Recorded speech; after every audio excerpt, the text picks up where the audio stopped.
It's Friday. It is time to wrap up the week in sports again with a few of my favorite stories from the last few days. And by the way, guys, this is the 100th video on the channel, but I'm holding off on celebrating just yet because we are so close to 25,000 subscribers. So hit that subscribe button if you haven't already, and then we'll celebrate together quite soon. And thank you so much from the bottom of my heart to everyone who is already a part of the community. I love what we're doing here. But now, let's get this first piece of news out of the way. We talked about it last week. It's official now, of course. Conor McGregor is out of UFC 303. No notes. I've been saying it since the fight was announced, and that's not me bragging, because a lot of us have been saying it. But the main event is being replaced by Pereira versus Prochazka, which is maybe a fight that I would have liked to see after a full fight camp. But on the other hand, they're both coming in theory, with the same amount of notice. These are two guys who seemingly take the art very seriously. They train regularly. At least from the outside, they look fight ready most of the time. So I think it will be, or it could be, actually very interesting to see them coming in as late-ish replacements like this. My first thought was that they should have canceled the card, but after thinking about it, yeah, I'm looking forward to it. And honestly, good on both of these guys. I mean, Pereira coming in to defend the belt, was it just over 2 months after his last fight? And for Prochazka, being willing to take his shot at the belt, get his shot at taking the belt back on such short notice, because if he gets KO'd again, there's not much argument for a trilogy fight anytime soon. So a lot of respect to these two guys for taking the fight 2 weeks out. Probably a little more than 2 weeks. We all feel, again, I said this last week, the rumors were that Michael Chandler left his fight camp at that point. And so if that ended up being true, then the UFC knew that Conor was not fighting. And they've been using this week to lock in the replacement, because they announced having dropped Conor, the McGregor and Chandler fight, and added the Pereira Prochazka fight at the same time. or very nearly. So the UFC knew that the fight wasn't happening, obviously, before. Was it this morning or last night that it was announced? And of course it's a little iffy that they've still been promoting the fight up until that point. But again, a lot of us have been foreseeing this happening. Now, moving on to another story that I was debating whether it was worthy of including in a sports news roundup. But it's a fun little piece of news from this week, so I decided to include it. And I did see a lot of sports outlets talking about it.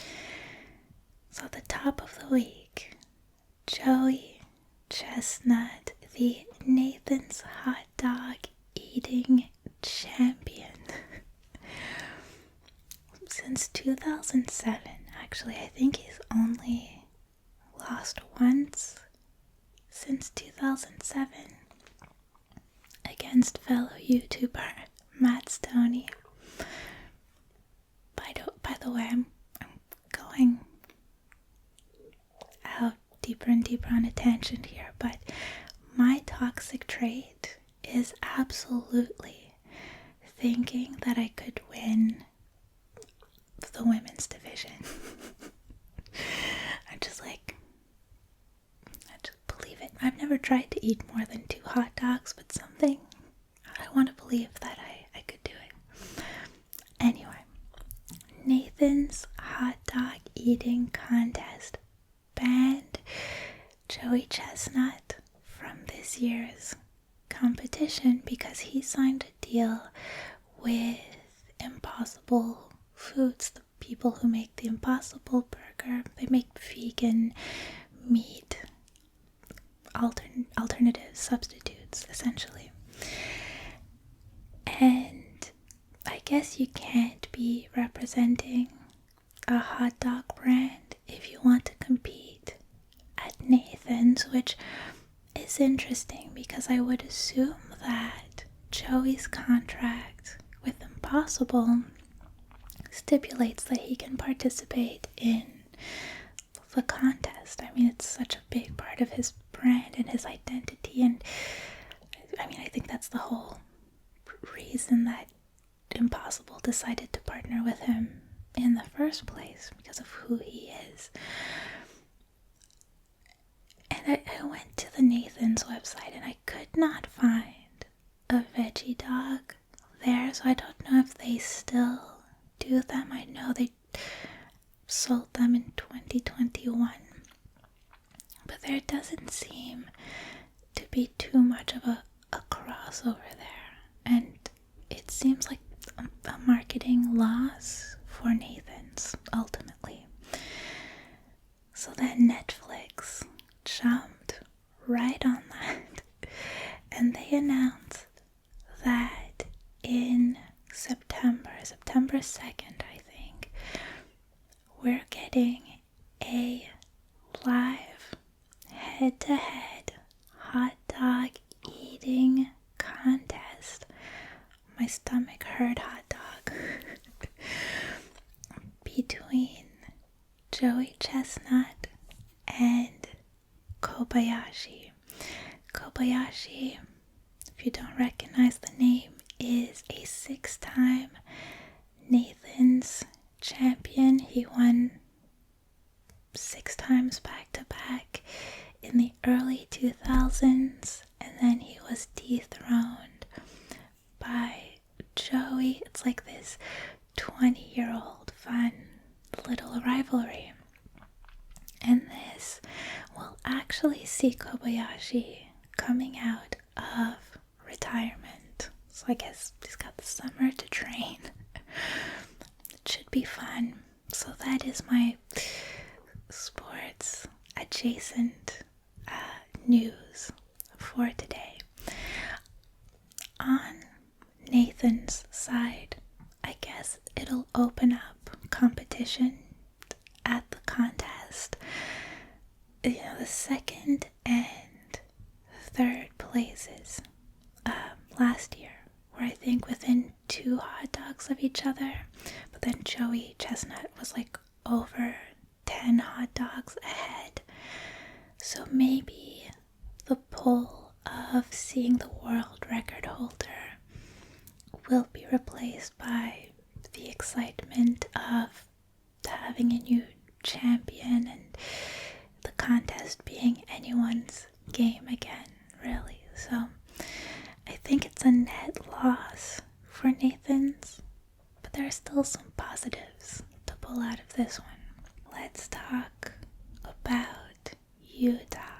Now, the relocated Coyotes, the Utah Hockey Club, have unveiled their jerseys for the upcoming season, and they're pretty much going with a PWHL look where there's Utah in diagonal letters across the front and just a very basic white and black jerseys with little baby blue accents. I think they're actually calling it a sky blue, but it's dustier than sky blue. And of course, they're down to 6 team name options that's currently open to a fan vote, but it doesn't sound like the fan vote will be the final deciding factor. So they've got the Utah Blizzard, the Utah Hockey Club, which is what they're being referred to as now, Utah HC, the Utah Mammoth, the Utah Outlaws, the Utah Venom, and the Utah Yeti. Now, based on their color scheme, their brand colors, I'm guessing that it'll be either the Blizzard or the Yeti. The Blizzard seems the more likely to me. I'm not crazy about Yeti. Blizzard could work. I like Utah HC, but I think that's way too European for an American, a general American audience. And I think Mammoth, for many reasons that I could get into in another video. Let me know if you'd like to see that. The Utah Mammoth is what I would champion if I was in charge of their brand. And I think that's where I'll leave this video for today. Of course, we've got both the NBA finals and the NHL finals are looking likely to be sweeps at this point. Both series are on 3-0. The Celtics on the basketball side and the Florida Panthers on the hockey side. And then the Euros have kicked off now by the time you're watching this video. A few of you guys have said this in the comments, but this is really shaping up to be an exciting summer for sports.